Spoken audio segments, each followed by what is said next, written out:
Hello everybody, I thought I'd pop on today and share with you some of the new books I got.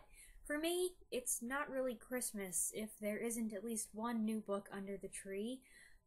A new book to go on my already crowded bookshelves. One of these books I've already read since I got it, so I can do a quick review of it right now. It's A Christmas Carol at 221B by Thomas Mann. Some of you may recall that last year I read and reviewed another book by Thomas Mann titled Doc at the Reference Desk, a collection of anecdotes based on his experiences working at the Library of Congress. Well, the same friend who urged me to read that book was informed by the author of this new publication just in time for Christmas.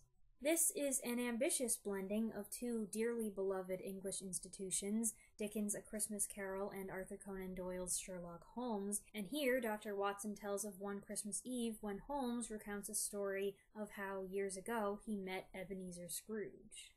Now, I am not a huge Sherlock Holmes fan. There are some screen portrayals that I enjoy, but the character himself, as written, I respect his intelligence, but I often find him rather conceited, which I find very unappealing.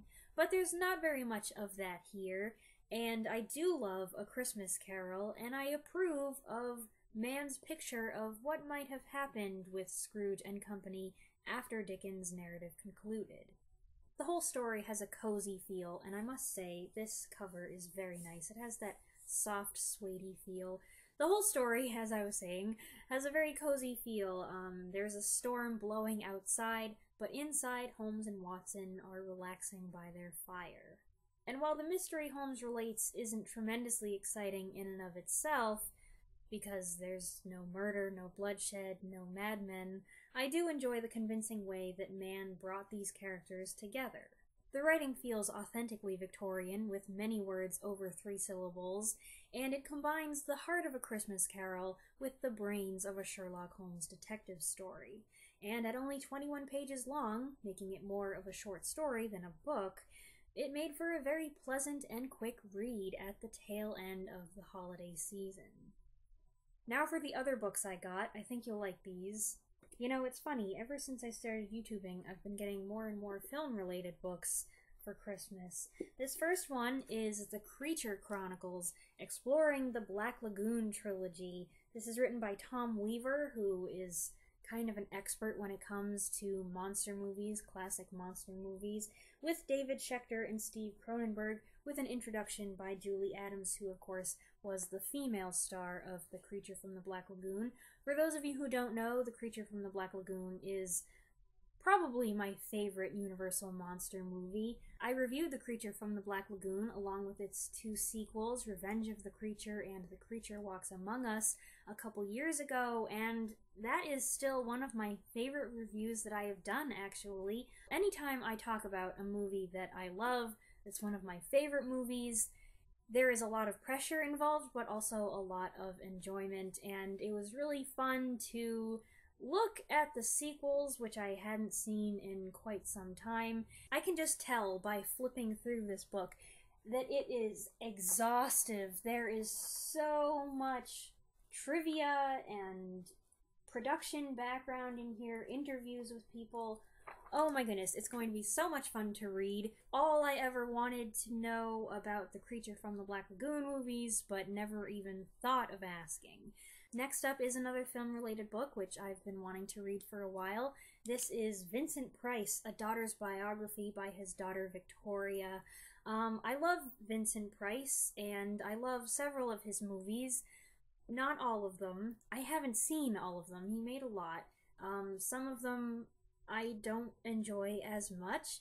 I am kind of picky when it comes to horror movies, but some of them I really love a lot. So I am looking forward to finding out more about him personally.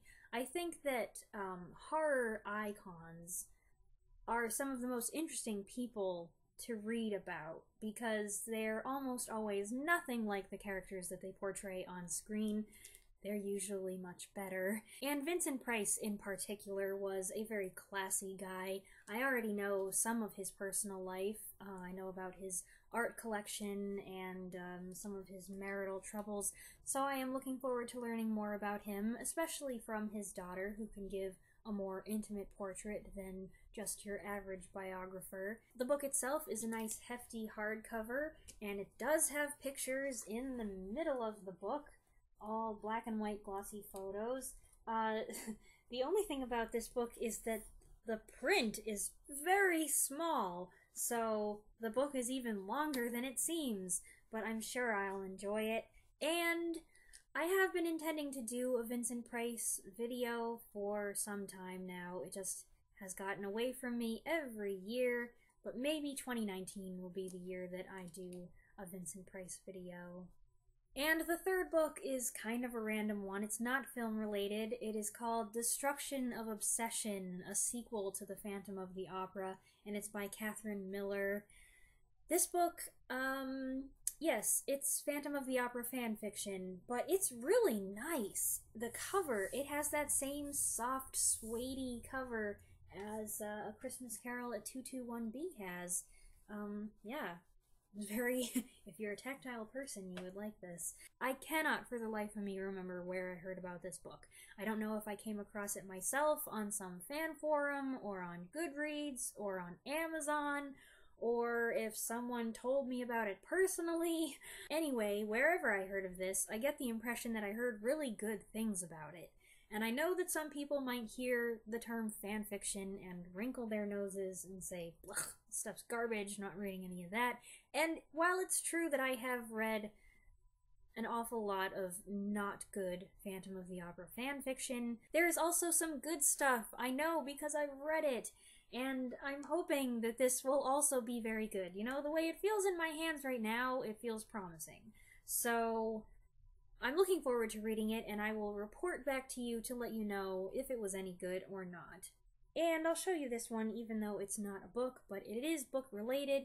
It is a collection of 18 episodes on 9 audio CDs featuring Sydney Greenstreet as Nero Wolfe. Rex Stout's Nero Wolfe detective series is one of my favorites. I love the character of Nero Wolfe, even though he's kind of a jerk. He has that Sherlock Holmes thing where he knows he's the smartest person in the room at all times, and he's kind of irritating about it, but in a funnier way. And I love his assistant, Archie Goodwin, a lot. Archie Goodwin is played by 5 different actors on this show, so that'll be interesting. You're kind of a revolving door of Archies. I don't know if I've ever said this, or if I'm just thinking that I said it in hindsight, but Sydney Greenstreet does seem like a prime candidate to play Nero Wolfe, so I am looking forward to hearing how he does with the role. So that's my new stuff, and hopefully you'll see me talk about these again sometime. I expect that whenever I finish them, I will talk about each one in a separate review at some point, so you can consider this kind of a sneak preview. But I do have one more video coming out in 2018, and those of you who've been with me for the end of the year before, you know what that means! Meanwhile, I hope you enjoyed this video, and I'll see you again soon. Thanks for watching!